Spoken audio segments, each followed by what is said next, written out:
Welcome to Here and There. I'm your host, Whitney Long. On this month's episode, we'll be speaking with Mackenzie Byer from the Department of Human Services about their new initiative called Everyday Counts regarding foster care and adoption in the state.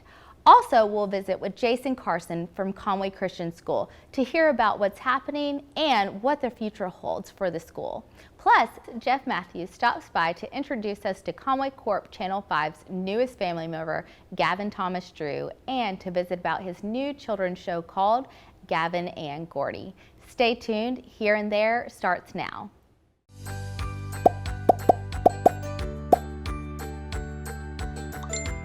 You've arrived at your destination. Welcome back. Thank you so much for being with us today. I've got Mackenzie Byer here from DHS, and Mackenzie's going to share with us about their upcoming initiative for Everyday Counts. Yes. So we're so excited to have you today. Thank you for being with us. Thank you for having me. So tell me a little bit about yourself and how you got involved with DHS. Yeah, so my name is Mackenzie. I am a recent graduate actually from the University of Central Arkansas. Yeah. All my life I've grown up in Northwest Arkansas, so it was really weird for me to kind of call Go Bears instead of Go Hogs, even though I still love the Hogs. And I just knew that I wanted to stay in Conway, and I knew that I wanted to help children. And then sure enough, there was a position that opened, and it was the community engagement specialist, which I loved because I kind of feel like I'm kind of crafty, hands-on, and I just love supporting foster kids, and this kind of did all of that in one job. So That's yeah. incredible. Yeah, and I've been with the department for a year now. So. Okay. Well, congratulations on your graduation. Thank That's you. exciting. And we're so happy that you stayed in Conway, as a Yes. lot of graduates do, which is so important. And that you've taken such a huge care in our community. Thank you Yeah. for that. Thank you. So tell us a little bit more about the program, the initiative coming up, Everyday Counts. Yeah, so it's a really cool initiative. We have 349 kids that are in foster care that are waiting for their forever families. And because of the pandemic, we've kind of had to slow our roll on how we get those kids into their forever homes. That's been a huge impact, and so that's exactly why this initiative was created, because truly every day does count. And so we just need families that are open and can open up their hearts and their homes to take in these kids. Yes, this is incredible. So tell us a little bit more with the initiative. How does this work? If somebody is interested in adopting a child, how would they go about getting that information or taking that first step? Absolutely, that's a really good question. The first step would be to visit our website, and you can find that on fosterarkansas.org, and you would fill out an inquiry form. And that inquiry form is going to be either if you want to be a foster or an adoptive family, it's that same form to do that. And then you can also visit theprojectzero.org, and you can see some of those children that are waiting for their forever family and kind of read their story, and some of them even have a video. So that's incredible. Yeah. What are the age ranges right now? I would say the biggest age range for one single child is going to be anywhere from 6 and up, but we do have sibling groups that range from all the way from 0 all the way up to 18. Wow. So. Just waiting for a family. Yes. So are they currently in foster care? They are currently in foster care, and we actually have 4,800 children that are in foster care, and so it's a really big need to get some families, especially in our community, and keep those children in the community so that way they can continue going to school and stay in those programs. It's just really important. So. Okay. Yeah, and what if somebody just wants to become a foster parent where they can help that interim? Whether a kid's going home or if they're going to be adopted. Absolutely. How can people get more information on that? Yeah, so again, you can just visit that fosterarkansas.org, and it kind of has a little Q&A session on there, but then there's also going to be a big red button that says apply here, and you can apply to do both. Okay, that's great. Well, is there anything else that Conway, Faulkner County people need to know about DHS, how they can be involved? Can they make donations? Do you guys need anything from our community to help you?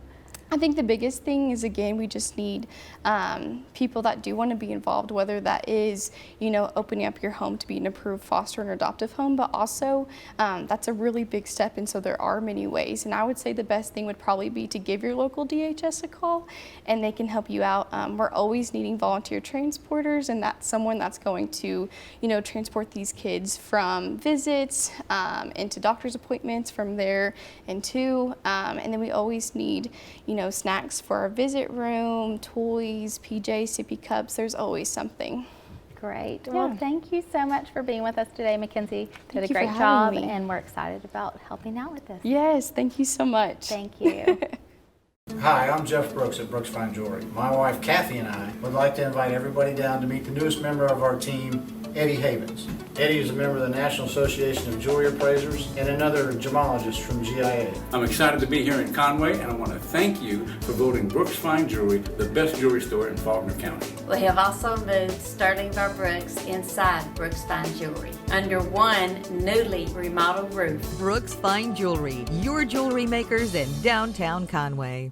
Welcome back. Today I'm here with Jason Carson from Conway Christian School. He is the president there, and we're so thankful that you were able to come today and Thank you for having me. Yes, absolutely. So share some information about the school and your role, and so we can learn a little bit more about you. Absolutely. So What would you like to know? Tell us about you said you weren't from Conway originally, but you were from Arkansas. Yeah, so. I'm an Arkansas boy. My whole Yes. family's from Arkansas. I just kind of scooted my way up the interstate, so I was born and raised in Benton.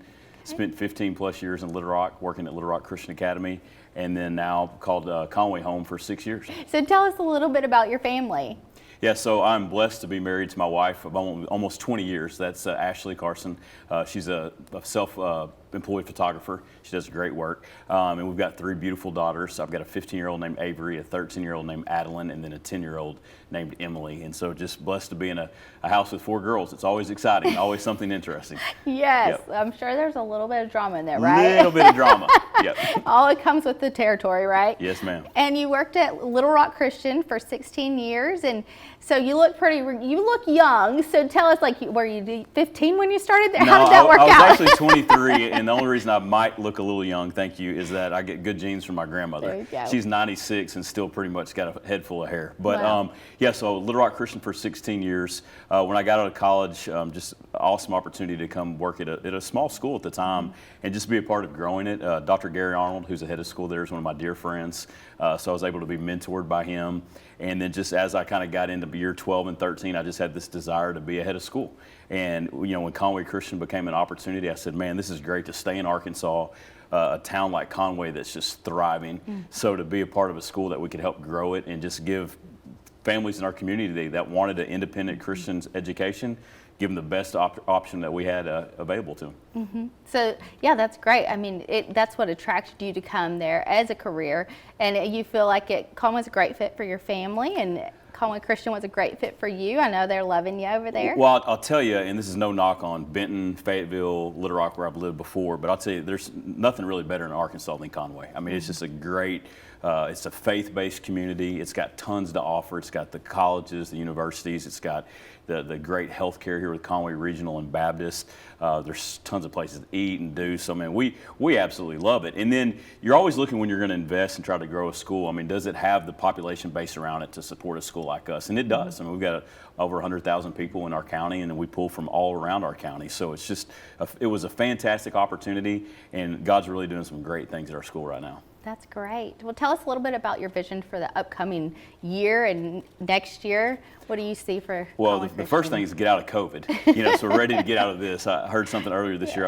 Earlier today, I was listening on the radio, and they were talking about how the COVID years count as like dog years. Right. So it's like 7 years and 7 years. So I feel like the last 2 have been 14. But I'll tell you, we stayed committed to some plans that we had pre-COVID, which we launched a capital campaign, which was about a $6 million project, and we've just broken ground on a new building, which is going to change the way that we do school. Right now, we have pre-K through 6th grade in a building, and then 7th through 12th in a building. Our new building is going to be for our 9th through 12th graders, as well as athletic and art space in it, and it's going to help us restructure campus where we have pre-K through 4th in a building, 5th through 8th in the building, and then 9th through 12th. So we're excited about that construction started. We're always looking at ways to improve on our best practices. How can we teach kids better? How can we get them excited and engaged? We're big about wanting to create a lifelong learner. So we talk a lot about growth and what does it mean to grow and be the best version of yourself. So those are themes that have continued through COVID, and we're excited about seeing our kids and families still hungry about being a part of Conway Christian and the excitement about where we're going in the next few years. So then, will the kids start there in the spring, I guess, or will you start? Yeah, so it'll be kind fall? of a transition period. Yeah. So we were hoping to get it done in August and start next school year in the building, but as most people know, building right now is just crazy, and getting your hands on the equipment you need to build is just a slow process. So that pushes back a few months. So what we'll do is when they come back from Christmas break, we'll get moved into our new spots and we'll be able to use it for the rest of that year. I promised my seniors that they're going to get to graduate in that new building, so I'm not going to let them down. That's awesome. Super exciting. So you're talking to a mom that's sending her 4-year-old to kindergarten next fall. So tell me, if you were going to tell me what are the strengths of Conway Christian, why would someone want to send their child there? Well, there's quite a few, and I won't take too much time, but really our mission is unique. We're looking to partner with Christian families by offering a biblically directed college prep education. So that's the first one. Then we have 5 core values. So our faith in Christ, teaching kids what integrity means. We've kind of lost that, in my opinion, in our world today, of what it means to have character and values and manners. And then wisdom, that wisdom comes from God.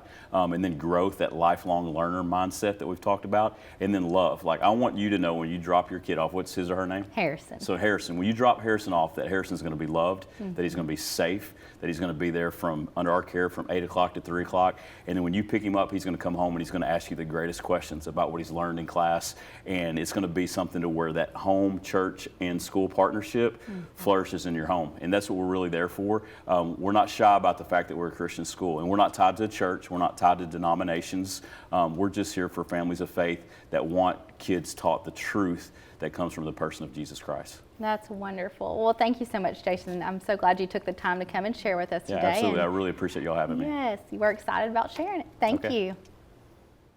Hi, I'm Jeff Brooks at Brooks Fine Jewelry. My wife Kathy and I would like to invite everybody down to meet the newest member of our team, Eddie Havens. Eddie is a member of the National Association of Jewelry Appraisers and another gemologist from GIA. I'm excited to be here in Conway, and I want to thank you for voting Brooks Fine Jewelry the best jewelry store in Faulkner County. We have also moved Sterling Bar Brooks inside Brooks Fine Jewelry under one newly remodeled roof. Brooks Fine Jewelry, your jewelry makers in downtown Conway. Welcome back. What happens when the mind of a creative college student finds himself looking for a way to stay busy during a global pandemic? Well, what happened for the students in Conway is a brand new show called Gavin and Gordy. Jeff Matthews joins us now to introduce us to the man behind the show, Gavin Thomas Drew. Thanks, Whitney. Yeah, we are in the studio here at Conway Corp. And so for a lot of people, you might remember the space that we're in as where you came to pay your bill or open your account for, it wasn't quite 100 years, but it was quite a while that you would come here and pay your bill. In fact, we're sitting in the space where the cashier area was. So a lot has happened over in this building, and one of the things that has happened is the building of this studio. And one of the first shows that we're putting together in this studio is a new show called Gavin and Gordy. And this is Gavin, who is with me. His name is Gavin Thomas Drew, and we're excited that he's a part of the Conway Corp family. And so, Gavin, I want you to take just a second, as folks are going to see your show a lot. First of all, just get to know you. Tell everybody a little about yourself. Well, hi, I'm Gavin Thomas Drew. I was originally born in Conway, and I grew up in Fort Wayne, Indiana, and I'm back. And I went to Oklahoma City University and studied musical theater, and I've been doing puppets for a really long time. And puppets are a huge part of our show, Gavin and Gordy, here at Conway Corp. In fact, it's half of Gavin and Gordy. You're the Gavin part. I'm the Gavin part, and Gordy is our fun, friendly little monster puppet who is the other half of the show. But Gordy's not the only friend that will be on the show. Oh no, we've got a lot of colorful, interesting characters that are a part of the show. Our grandma, everybody's grandma is on this show. Mr. Beancurd, our resident singer, songwriter. He's also probably most likely to have a spinoff at this point of Gavin and Gordy, right? Correct. He's a true ham. And then we've got Addie, who is a lovely addition to round out our show, and some special guest stars. Lee comes in as part of the Conway Corp family, and Miss Brooke and Miss Hannah, and we have some fun friends come by. So about that part, let's talk about just puppetry in general. How did you become interested in that? And what people need to know is that you actually, when they see your friends on the show, you make them. Correct. I do make the puppets. I got into puppetry because I was a youngster in the church pews over at Robinson and Center here in town, and my parents brought finger puppets for me to play with during service, and put on a lot of shows for the people behind me in the pews, acting out some Bible stories. And my puppet collection grew, and my parents put up with, these epic Eugene O'Neill plays put on by puppets 5 hours long in our living room, and it was something that really just meant the world to me, with the Muppets and Sesame Street. Grew up on Sesame Street. Hopefully we do Sesame Street good with this show, and so puppetry has been a huge part. But during the pandemic, I was looking for a new hobby. And I stumbled across someone that makes puppets on YouTube. And I was like, I can do that. And so all the puppets in the show actually are made by me.